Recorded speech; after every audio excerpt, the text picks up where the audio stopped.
I really don't care what happens to her at all. I don't care. Like, everybody they tiptoe around with this social media. But what y'all don't get is that it be real consequence for y'all little flexes, y'all quick flexes for $300 that you need. It be consequences. Iman Shumpert walked into what he thought would be a quiet night in his own home, and instead, stepped straight into a nightmare. It wasn't the lights left on or something out of place that caught his attention, it was the sound. Laughter. A man's voice. Coming from the kitchen. And when he turned the corner, there he was. Teyana's new man. Shirtless. At his kitchen counter. In his house. Iman didn't even need a second to process it. Rage snapped into place like a switch being flipped. "What the hell are you doing in my house?" he shouted, loud enough to shake the walls. And from there, everything spiraled, fast. To understand how this even happened, you have to go back. Iman and Teyana have been walking a tightrope for months. Their split was quiet, respectful, at least in public. Behind the scenes, though, things weren't nearly as smooth. They've been trying to co-parent, share space, stay mature. But there's history. There's emotion. There's still pieces of them that haven't let go. The house in question? Still technically co-owned. But everyone knows, it's Iman's main residence. Teyana uses it sometimes, usually when he's out of town. It's a shared arrangement that worked, until now.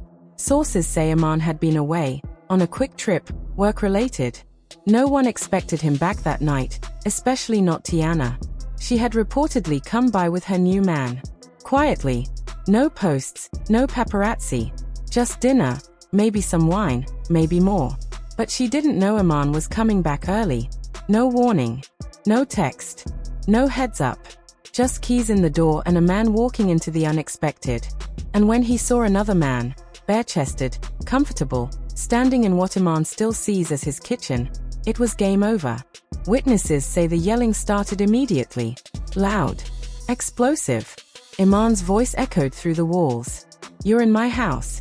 You don't belong here." The man didn't back down, but he didn't fight either. Just stood there, silent, tense. Moments later, Teyana rushed downstairs, caught mid-argument. She tried to mediate, telling Iman to calm down, that he was overreacting. But Iman wasn't hearing it. Not with a stranger in his space. Not with his name still on the mortgage. One witness said objects were knocked off the counter. Another said the energy in the room felt one breath away from violence. Security footage reportedly caught parts of the chaos. Doors slamming. Muffled shouts. One particularly chilling line caught on tape. "Get him out before I lose it." And that's when it almost became physical. Iman stepped chest to chest with the man. Teyana physically had to get between them. "Not in front of the kids," she reportedly yelled. Because yes, the children were upstairs. One of them crying, according to a neighbor. That's what finally brought the shouting to a halt. The man was escorted out by a private security guard. And Iman left minutes later, slamming the door so hard the window pane rattled. Sources close to Iman say he's not just angry, he's devastated. "She could have met him anywhere," he reportedly told a friend. "Why here? Why in our home?" For Iman, this wasn't just about a man in his house. It was about principle, boundaries, respect. He sees the home as sacred, tied to their past, their children, their journey. Bringing someone else into that space, that wasn't just casual. That was betrayal. And now, Iman's talking to lawyers. Rumors say he wants the locks changed. That he's ready to sell the property and cut every remaining thread tying him to that space. To him, the line has been crossed, and there's no going back. Teyana, on the other hand, has remained completely silent. At least in the public eye. No official statements have been made, no carefully worded posts uploaded, and no interviews or even offhand comments shared on social media to explain her side of the story. It's not that she's unaffected, far from it. According to those close to her, she's actually furious. Not just with the way Iman reacted, but with the fact that he even showed up in the first place. Completely unannounced, completely unexpected, completely uninvited. Allegedly, Teyana had told a few close friends that she thought Iman was going to be gone until next week. That he had no reason to come back early. That there wasn't any intentional disrespect behind what happened, no conscious decision to cross any lines, just a terrible case of bad timing. According to her, she never meant for things to unravel like this.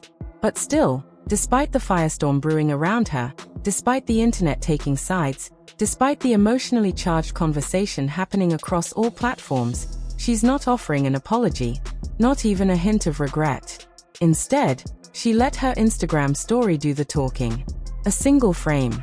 A black screen with stark white text that read, "You don't own me. Only memories." Just 6 words. Short. Cold. Final. It didn't name anyone, didn't explain anything, but somehow, it said everything. And people heard it loud and clear. Now, there are whispers that she started reconsidering whether Iman should even have that kind of access to their shared spaces anymore. The house may be technically both of theirs, but emotionally, that's a different story. It's one thing to share a mortgage. It's another to walk into a space that once felt like love and now feels like something unresolved, dangerous, and constantly on the edge of explosion. As for the rest of the world, they are not just watching, they're in full meltdown mode. Social media is spiraling. Twitter threads analyzing every detail of the situation.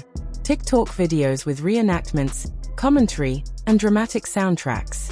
Instagram is flooded with memes, think pieces, and screenshots of that now infamous black and white story. One tweet in particular went viral almost immediately. It read, "Bringing your new man into your ex's house is next-level disrespect." Thousands agreed, but not everyone saw it that way.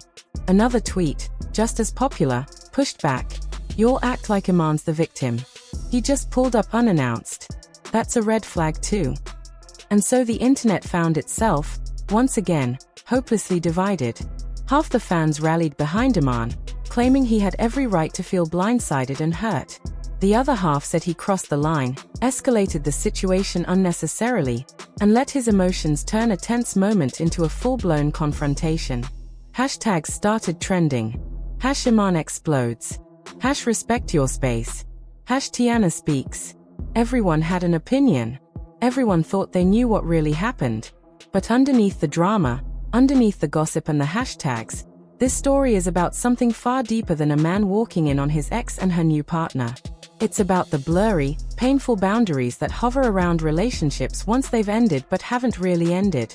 It's about that confusing space where we're still figuring things out slowly and silently morphs into "this isn't working anymore." Iman may have believed he still had a right to that house, that kitchen, that moment. He may have walked in expecting familiarity, control, or at the very least, respect. But emotional ownership, real, intimate belonging, that ended the moment Teyana decided to move on. And yet, that's the cruel thing about breakups that involve shared lives. The lines don't cleanly disappear. The leases remain. The children remain. The furniture, the mail, the birthdays, the holidays, they all remain. You don't stop loving in a single day. And you certainly don't stop feeling. When children are involved, when both parties are still processing pain, and when communication has broken down so badly that assumptions replace conversations, every step becomes a potential landmine. Every silence becomes a scream waiting to happen. And that night in the house wasn't just about Teyana's new man standing in a place Iman once called home. It was about everything unspoken. Every time Teyana swallowed a feeling.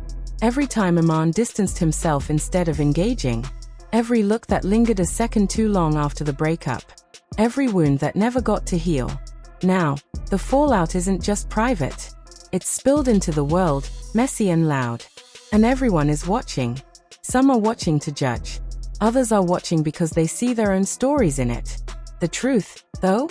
The truth doesn't live in a viral tweet. It doesn't live in the comments or in the takes. It lives in the quiet moments after the yelling stops. It's in the way the door slammed as someone left that house. It's in the way a little girl cried upstairs, confused and heartbroken over something she may not understand yet, but will definitely feel. It's in the exhaustion on Teyana's face when the cameras aren't rolling. In the frustration in Iman's voice that maybe isn't just about jealousy or pride, but also about grief and feeling replaced. It's in the way two people, once in love, keep hurting each other, again and again, despite their best efforts not to. Because the truth is, Ending a relationship doesn't mean the pain ends too. Sometimes, it just shifts. It just shows up in new ways. Sometimes it shows up at your front door when you least expect it. And so now they both stand in the rubble of what used to be a life together. Teyana, trying to move forward without looking like the villain. Iman, trying to understand where he lost control of the situation, of the relationship, maybe even of himself. Neither one of them is completely right.